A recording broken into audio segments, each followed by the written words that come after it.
चौथा है उपरति। उपरति का अर्थ होता है विरति का होना।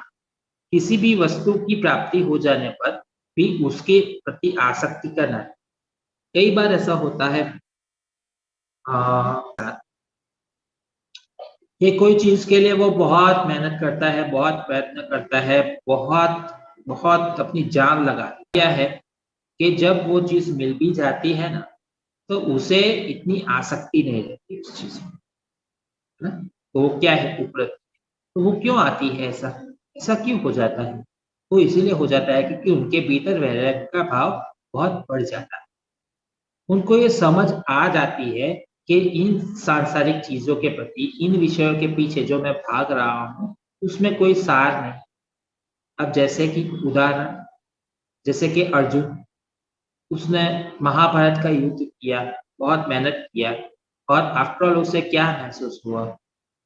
ठीक है, ये मेरी जिम्मेदारी थी इसलिए वो मैंने किया, वो जरूरत था उस समय इसलिए वो मैंने किया, पर मुझे इससे कोई मतलब नहीं है।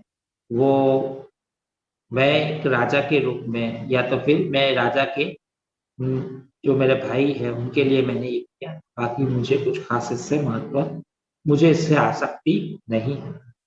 सबने बहुत कुछ गवाया है इसके चलते, तो वो उपरति। फिर है श्रद्धा। श्रद्धा नाम विश्वास का है कि गुरु अथवा वेद के वाक्य में दृढ़ विश्वास व आस्था ही श्रद्धा है। जैसे कि मैंने आपको पहले भी बताया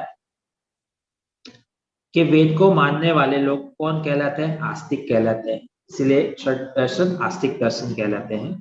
और वेद को जो नहीं मानते हैं वो नास्तिक कहलाते हैं, जो नास्तिक दर्शन की भी।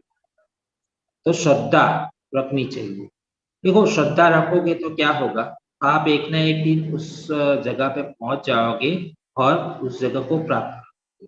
परंतु अश्रद्धा रखोगे तो क्या होगा, सही बात भी जो होगी ना वो आपसे चुक जाएगी, है ना। अक्सर होता है, जैसे मैं कहता हूँ हमेशा, मैं जिस प्रकार से आपको पढ़ाऊं वही पढ़ना है, मैं जो नोट्स दूं वही पढ़ना है आपको, मैं जिस प्रकार से समझाऊं पढ़ने को वही पढ़ना है, पर आप वो नहीं करोगे और आप ऐसा श्रद्धा नहीं रखोगे मेरे ऊपर और अपने अपने हिसाब से करोगे, तो होगा क्या, आफ्टर रिजल्ट में बदलाव आ जाए, है ना।